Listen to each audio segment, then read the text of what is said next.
Greetings, traveler. Have you ever done a playtest session for your game still in development, only to come out of that play session with lots of data, lots of action points, but no actual improvement to the quality of the game?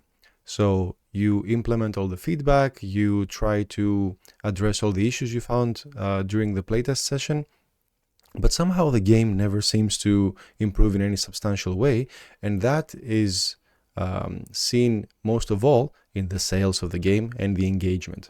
So today what I want to do is go over some of the pitfalls of this process that I have noticed in my career and give you just the two most important metrics that I think that are worth tracking and worth acting upon during the playtesting process. If you don't know who I am, my name is Xanthos. I've been working in the games industry for over 14 years now. I've worked in companies like Electronic Arts, Tri-Ace, Cygames, and a few others. And if you are also involved in a playtest session, perhaps in a big company or even in a tiny studio, you will have experienced this phenomenon where people come in to play the game. They give you lots of feedback about what they liked, what they want changed, and so on. Then the team goes away and works on these points. But when the next playtest happens, there's no noticeable improvement in the game quality, at least not as far as the feedback is concerned. Or after the playtest session ends and eventually the game goes on release, people don't seem satisfied with it. There's a lot of things that were missed during the playtest and so on, or the sales are not what the team expected. So having experienced this personally multiple times in many projects, here's the things that I noticed were strange and perhaps we were not approaching in the best way that I learned from, and implementing these changes for me had a profound effect. So first of all, what's the problem with this process? Usually the way a playtest session happens is some people come over, they try the game, usually in a beta or even alpha state, and they give some feedback, right? And it doesn't matter whether this feedback is written in a survey form or this feedback is just a friendly conversation between the playtesters and the developers. It seems that when the feedback is converted into action points and tickets and so on, and all those tickets are addressed, the game doesn't seem to be in a much better state. And that is strange, I always thought. How can we have multiple people who play the game for the first time tell us exactly what their opinion is and exactly what they would like fixed, and after we address all these issues, the game still feels pretty much the same, and the next playtest session that happens doesn't give us a higher quality rating, in a sense, doesn't give us a better I guess a score for the game, if you want to put it like that. So why does this happen? I think as developers, we want to make the game as good as possible, right? That's pretty natural, I think, across the industry. Something that often is quite subtle and can get in the way is trying to please everyone, or thinking that all players have opinions that would serve the game in its best form. Now, what do I mean by that? Let's say you're working on a soccer game, and some of the people who are in the playtest group love soccer, play soccer games, and others just don't. So this is a very simplistic example, and of course it's not absolute. It's not that somebody who doesn't play soccer could never get to like a soccer game, but broadly speaking, the opinions of people who already love soccer and already play soccer games are more important. They're closer to our target state of the game than somebody who, even if the game was perfect, there's a good chance they wouldn't care either way about the game. They wouldn't play it even if it had like a 100% rating on all the gaming websites. So that's a simple way to think about it, but it's the beginning of this thinking process that can lead you towards a better direction, I have found. So that means when you're examining what sort of people are involved in the playtest session, trying to pick from people who would normally like this kind of game, and they would give you feedback based on other similar games that they played, or what their expectations were, or why they didn't like something. That I find is very valuable feedback. Now, That's not to say that the game should not cater to somebody who's playing this sort of thing for a very first time. In fact, all of us at some point in our lives played a certain kind of game for the very first time, and we decided that this was a good experience. Perhaps I like this sort of thing. So that's not to shut out first-time players, but it's to think of them as a separate group, and we need to be mindful about their goals separately from unexperienced players. So the troubles they are going to face are unique to their situation, so playing this sort of thing for the very first time, versus an experienced player in this genre who already knows the general gameplay and the objectives of the game, and can dive straight into the most challenging tasks, mastering the game, exploring everything the game has to offer, and so on. So why does it then happen, even if we do this, that the implementation of the feedback that we get from players still doesn't amount to a noticeable improvement in the game quality overall? I found that when we try to measure absolutely everything about the game, or just simply fix everything that players tell us about, that can get us sort of lost in the weeds. So let's say we get 100 actionable items from a single playtest session, which may be extreme, but it can definitely happen. So should we act upon all 100, or rather, are all 100 of these items equally important for the game? That is a question worth considering. Now, if you have the time and the availability to do it, yes, address all those 100 and 100 more if possible. But development teams cost money, and time is not infinite, and we would like to release our games at some point soon, right? So having a way to prioritize there is quite important. So how can we prioritize in a way that's parallel to understanding the type of player we are dealing with?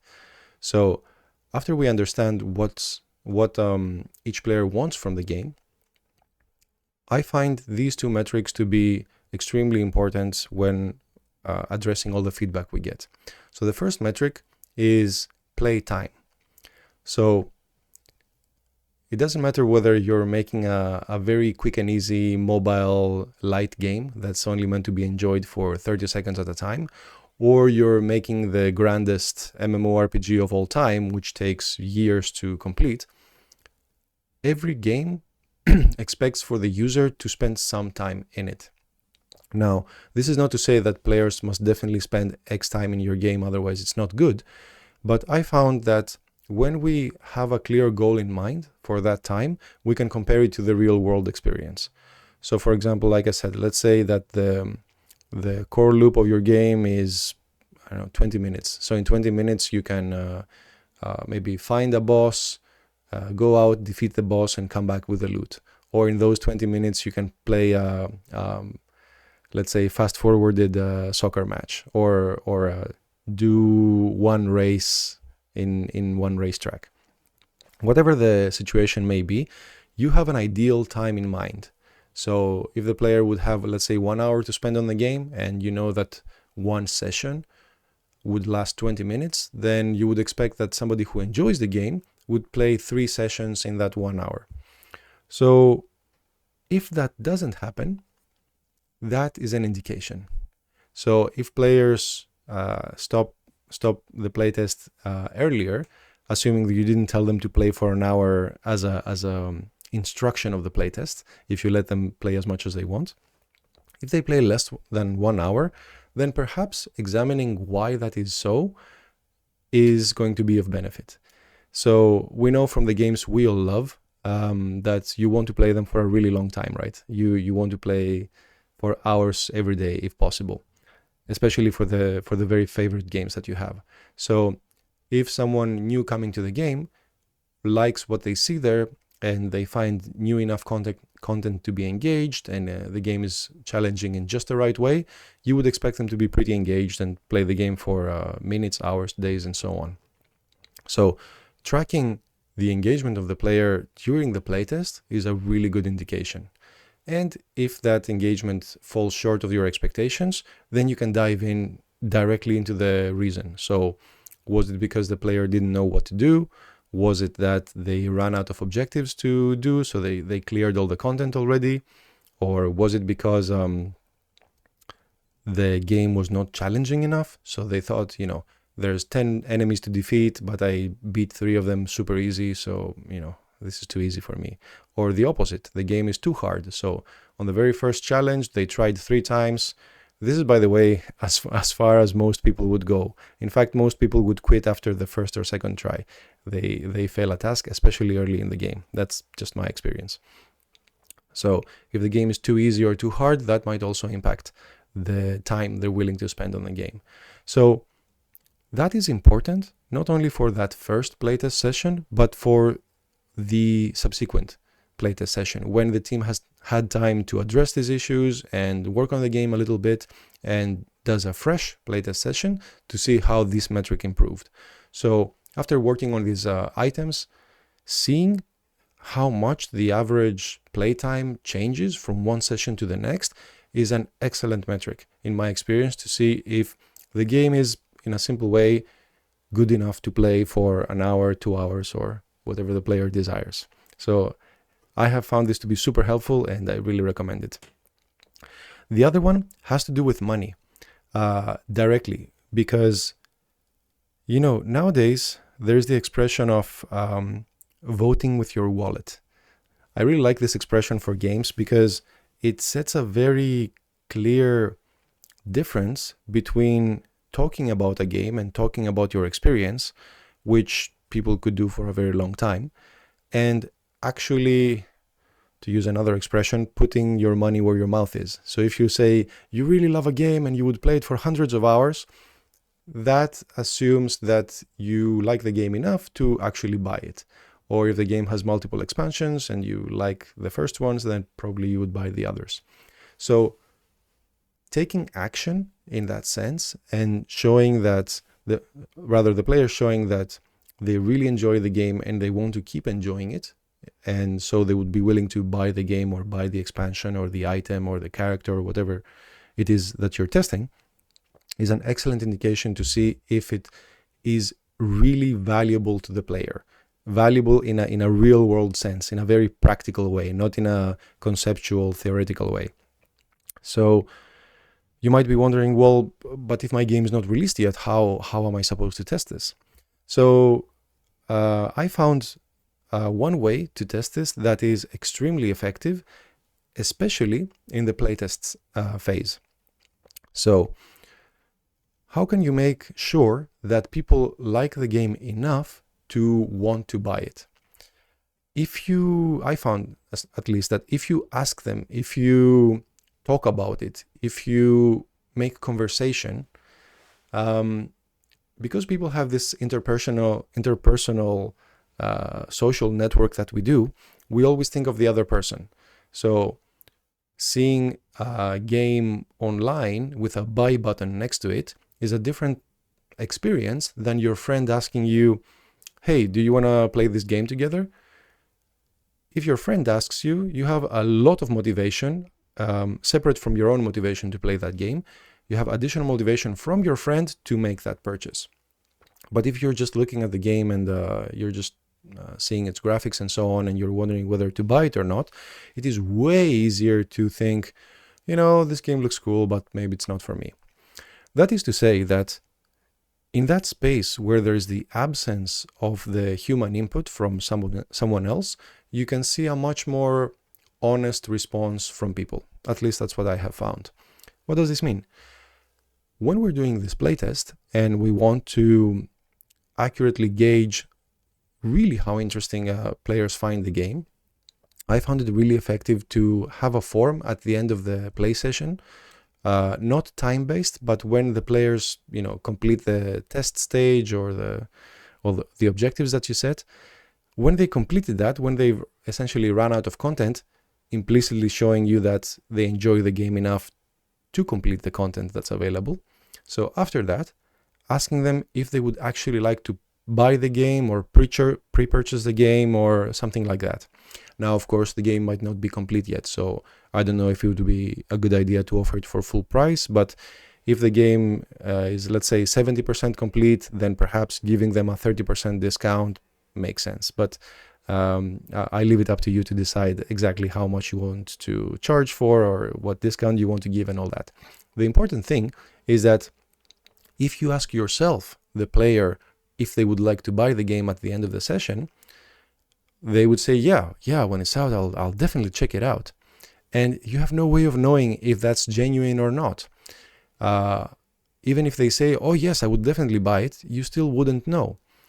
If you ask them to buy it exactly at that moment, so you say, okay, if you pay us now, we'll make it ready for you when it's available and so on. Then you have the human factor coming in and changing that relationship, changing the decision of the player. Now, that perhaps has value in a human sales kind of approach, but the topic we're discussing today is how can we make the game good for everyone, right? Not just good for people in that playtesting setting. So if you give the opportunity to players to purchase the game at the end of their playtest, completely optional, completely up to them, and you see people actually doing it, I found that it gives you a very strong signal that means they had a good enough time playing the game for those few minutes, however long it was, that they want to continue doing it. Or if there's no content right away to purchase and enjoy, they had fun in this early prototype, this demo stage, whatever.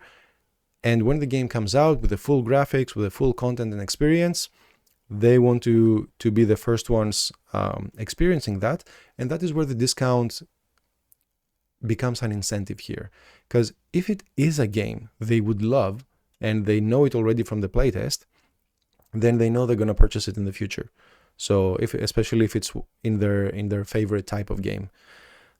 So having the opportunity to purchase it now for a discount in their mind is just win-win, because they were going to buy it anyway. So might as well get a discount, right? If they weren't going to buy it, then perhaps you can have an interesting conversation afterwards about, if not directly like, why didn't you buy the game? Because that would be weird, but dive a little deeper into their experience in the game. Did they have a good time? Did they find it too easy, too difficult? Was it easy to understand? All those things. So just like with the time spent metric, we're not just measuring this for the sake of measuring it because it's important. No, we have to be very deliberate with this. So with time, we measured time of engagement from one playtest session to the next. So we want to see if the changes we made to the game in between had a positive effect. With the question to purchase, we want to see the percentage of players that would indeed want to purchase the game. And here you're thinking that, yeah, those numbers only make sense when you have like thousands of players, but in my experience, that's not necessary. So even if you have 10 players in the playtest, or even just 5 players in the playtest, and one of them says, you know what, yeah, I would like to buy it, or 2 or 3, that's already statistically significant. And you can check it over multiple sessions to see how it changes. Now, as we know from statistics, 5 is not the best number ever. It would be better if you have 10, 50, 100, and so on. But then again, you don't have to get them all in one day. This is something you can do over time, and you can do between versions. So version 0.1 of the game got this percentage, and then 0.2 got this percentage, and you can be more relaxed in this approach and just see the change over time. So when you see the people who want to pre-purchase the game, even with the discount, go up from playtest to playtest, that is a very strong indication you are going in the right direction. And who in their right mind, who is not in charge of, who is in charge rather of the business side of the game, wouldn't want to see a clear indication that people are willing to purchase this game because they enjoy it, not because you ask them as a friend, or you put them in a room and say, so do you want to buy the game? Like, nobody wants to do that. What you want to see is genuine behavior, right? And whether by the way, in this early stage, the money you get from this purchase itself is not important. So if you're selling a game for $5 or $50 or even $100, that's not life-changing for a studio. But having a clear indication of the true intent of the player is very valuable. And here's the magic. If someone purchases, this is just as valuable as someone who doesn't purchase, because both of them give you extremely important information about the game. And after analyzing both, so why did you choose to buy it, or why, what issues did you have in your playtest? You know, what did you struggle with? What was the most tedious part for you? You don't want to ask like, why didn't you buy the game, or why did you buy the game? You want to go to the reason behind that, right? You don't want to pressure people into buy the game, of course, but you do want to find out how their experience was and what they enjoyed and what they struggled with the most. So based on their decision to buy or not, you can make an excellent conversation and excellent observations about what they enjoyed the most, what you should bolster in the game, and what they struggled with the most. That is probably the goals and the tasks that are going to be generated from this play session. And of course, there's many other metrics you would measure. Probably people already measure tens of metrics in those playtest sessions. But the problem I found is that it's so easy to get lost in that. And usually, because a typical playtest session doesn't have hundreds of people, it usually has just a few. The team says, well, we want to do the best for the game, so let's address everything. Which again is not a bad idea, but having a direction in this process, I find, makes all the difference. And perhaps it's going to make a difference for you too. If you're involved in this process, if you have thoughts on it or any insights that you found out over the years, I would love to hear them. Please go ahead and leave something down in the comments, and I will be really interested to read it. Otherwise, that's it for today. Thank you so much for watching, and as always, have fun.